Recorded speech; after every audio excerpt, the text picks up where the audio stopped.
지금 나그네가 산길을 걷습니다. 아니, 올라간다고 해도 될 것 같습니다. 화면 바닥을 보십시오. 좀 자세히 비추려고 나그네가 걸음을 잠시 멈추었습니다. 이 바닥 현상은 그저께까지만 없었던 것입니다. 어제 이곳에 내린 비가 만든 흔적입니다. 그리고 물줄기는 낙엽도 가장자리로 밀어붙이면서 이렇게 반듯하게 산길을 터 놓았습니다. 빗물이 이렇게 하기 전 나그네가 11월 1일부터 여기를 오르내리면서 다목적 지팡이로 대충 쓴 바가 있지만 그저께까지는 이 정도는 아니었습니다. 자, 다시 화면을 보여드리면 빗물이 흘러내리다가 여기서 잠깐 장냇물을 만난 것 같고요. 그래서 땅이 좀 깊게 패였습니다. 지금 낙엽을 밟고 있는데요. 바스락바스락 정겨운 낙엽 소리가 아닙니다. 이것도 어제 넉넉하게 내린 늦가을 비 때문입니다. 낙엽이 축축하게 젖어 있는 상태고요. 하여간 어제 비 내리는 하루를 나그네가 별일 없이 쉬고 지금 산길을 오르는데 고맙게도 늦가을비가 길을 제법 단정하게 하면서 물길을 잡았습니다. 물의 힘은 이렇습니다. 떨어진 한 방울의 빗방울이 이렇게 한 건 아니죠. 빗방울이 모여서 실 같은 물줄기를 만들고 물은 낮은 데로 흐르기 마련이니까요. 그래서 이런 현상이 생긴 것입니다. 자, 여기를 보면은 여기 빗물이 장애물을 하나 만들어 놨습니다. 마른 소나무 가지를 마치 터널 같이 했고요. 약간 여기서 경사가 약간 이렇게 커브가 지는 바람에 빗물이 이 낙엽을 쓸어내리지 못하고 이렇게 층을 이룬 것 같습니다. 이제는 나그네가 올라온 쪽으로 화면을 잡고 있는데 어제 내린 빗물이 시원스럽게 청소한 산길입니다. 이 구간이 여기는 제법 물줄기 흔적이 있습니다.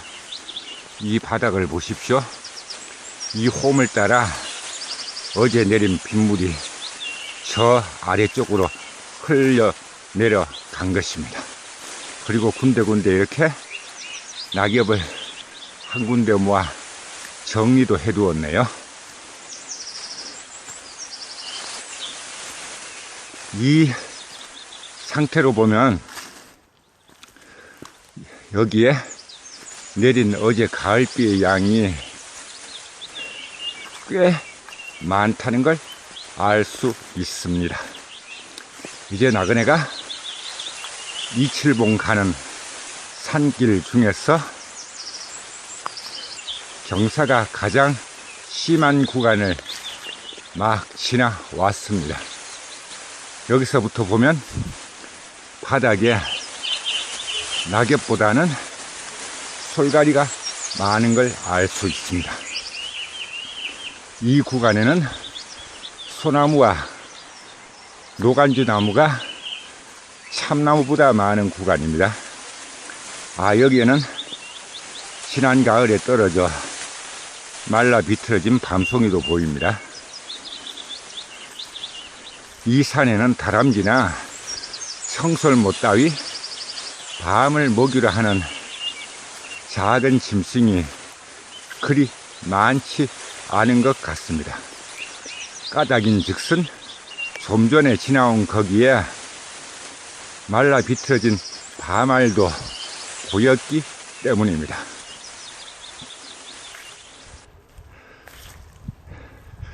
이 구간은 산길 중에서 그나마 경사가 가장 완만하다고 할 수 있어도 그래도 화면에 보는 바와 같이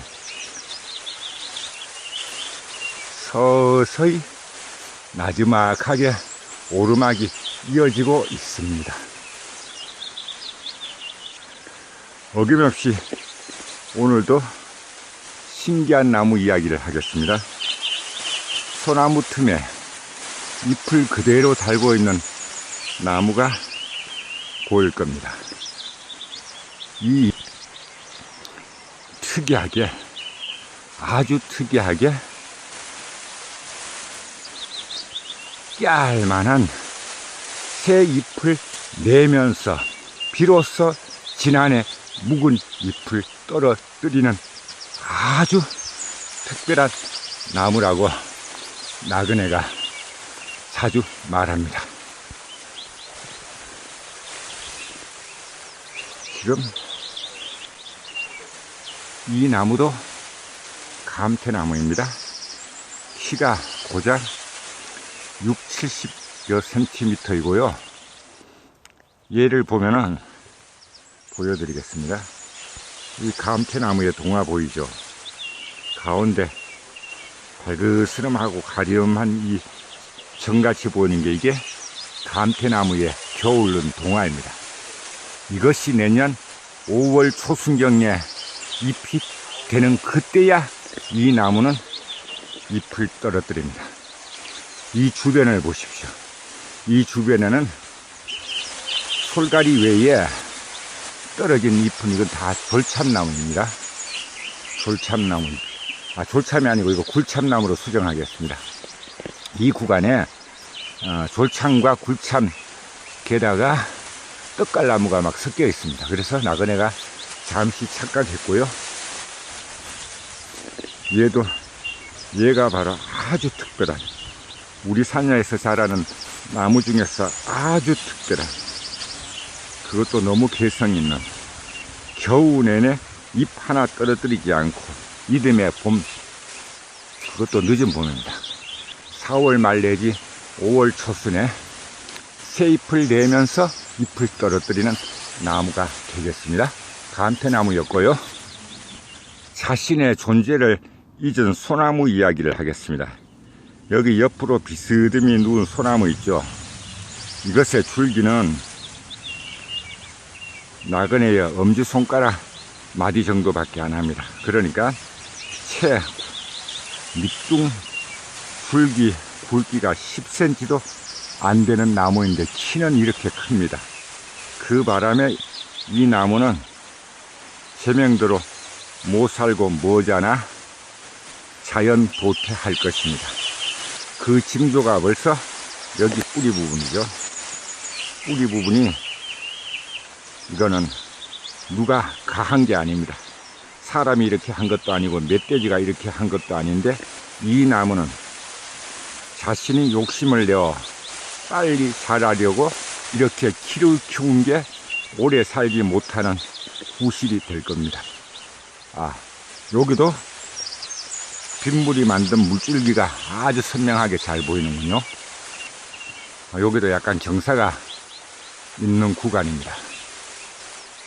이 구간을 이 빗물이 흙을 밀어내리면서 곧 흙이 될 푸석한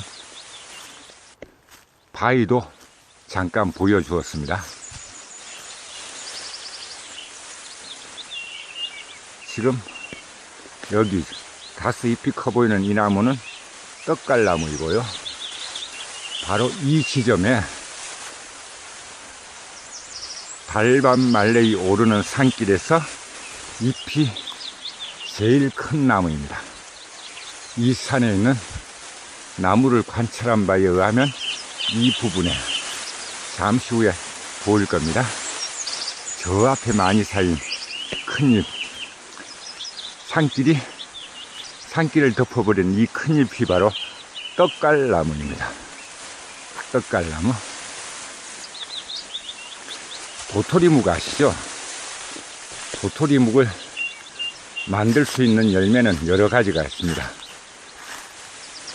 참나무과 식물은 모두 도토리를 맺습니다. 그러나 보다 정확한 말은 이 잎입니다. 여기 보이는 잎이 떡갈나무입니다.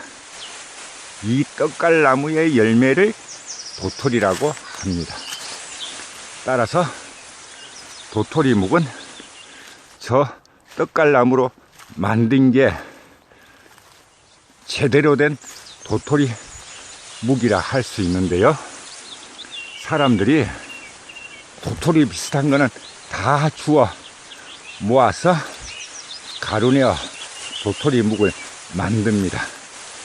그 바람에 밀가루 같은 이질물을 넣지 않고 도토리로 만든 묵이라 할지라도 맛이 다 다릅니다. 그러면 여러분, 제일 맛있는 도토리묵을 만들려면 좀 전에 그 떡갈나무 열매, 즉 도토리를 주워서 만들어 보십시오. 도토리 외에 상수리나무, 굴참나무, 갈참나무, 졸참나무, 가시나무 따위도 다 도토리를 맺습니다. 하지만 그것들의 이름은 도토리가 아니고 달리 부릅니다. 상수리나무의 열매를 상실자라 하고요. 이런 식으로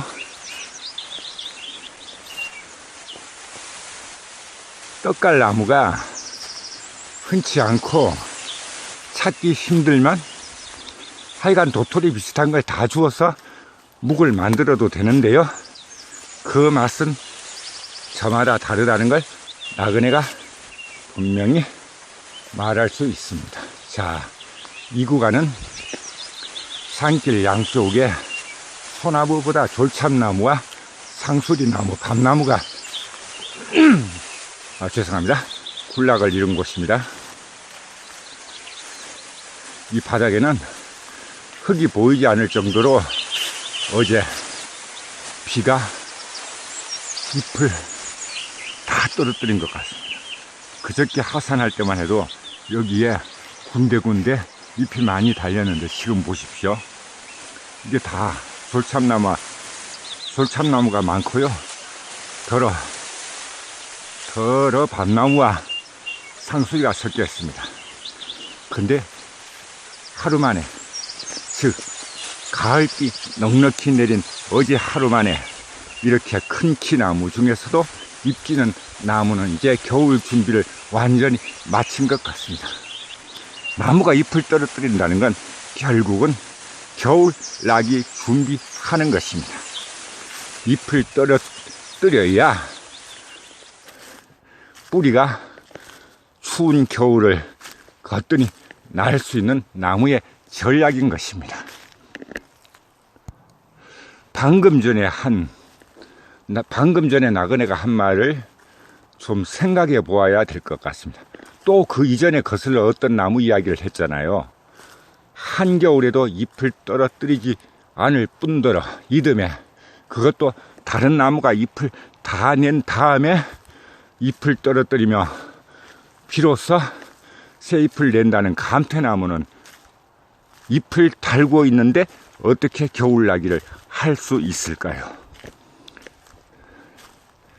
정확히 그 이유는 나그네도 모릅니다. 오늘 하루 그 문제에 대해서 나름대로 공부해보고 알아내면 나중에 말씀드리도록 하겠습니다. 여기 보십시오. 여기는 소나무보다 다 이렇게 잎지는 나무인데 이제 거의 다 잎을 떨어뜨리고 운 좋게 듬성듬성 달려 있습니다. 수북한 낙엽을 밟아도 낙엽 밟는 소리가 정겹지는 않습니다.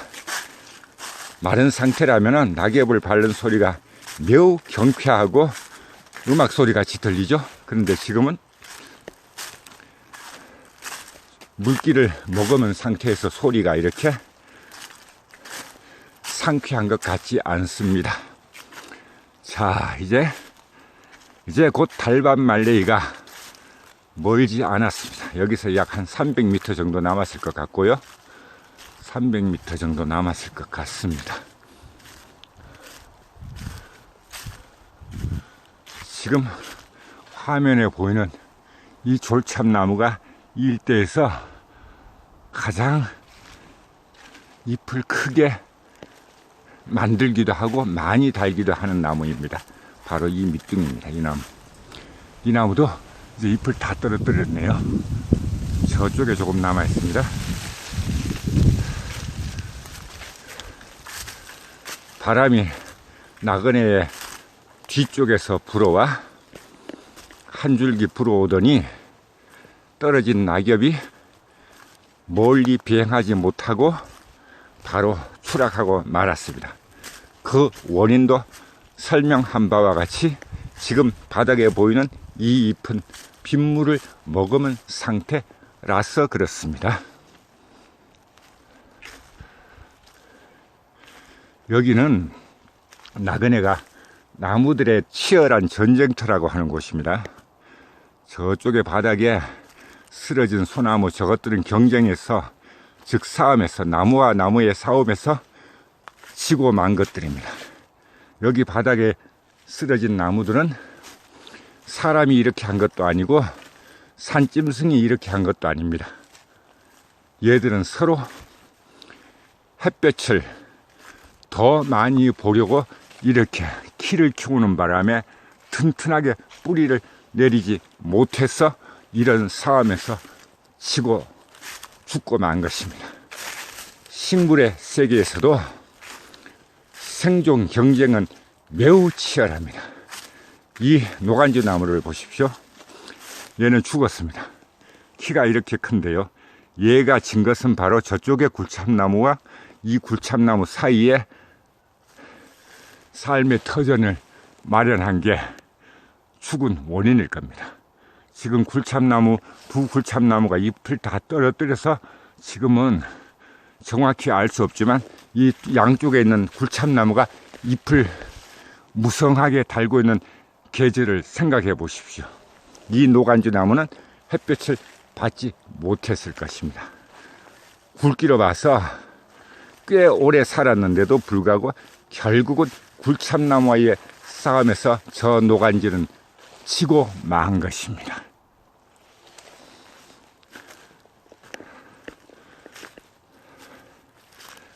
이제 달밤 말레이가 점점 가까워지고 있습니다. 오늘은 2020년 11월 20일. 어제 비 내렸고 이 아침 맑은 날이면 여기쯤에서 햇살을 받아야 되는데 아직 그런 날씨가 아닙니다. 지금까지 나그네가 달밤 말레이, 달리 말하여 이칠봉 오르면서 두서없이 떠오르는 아침 생각을 전해드렸습니다. 오늘 내내 모두 행복하게 보내시기 바랍니다. 지금까지 나그네의 구석구석 여행의 우악이었습니다.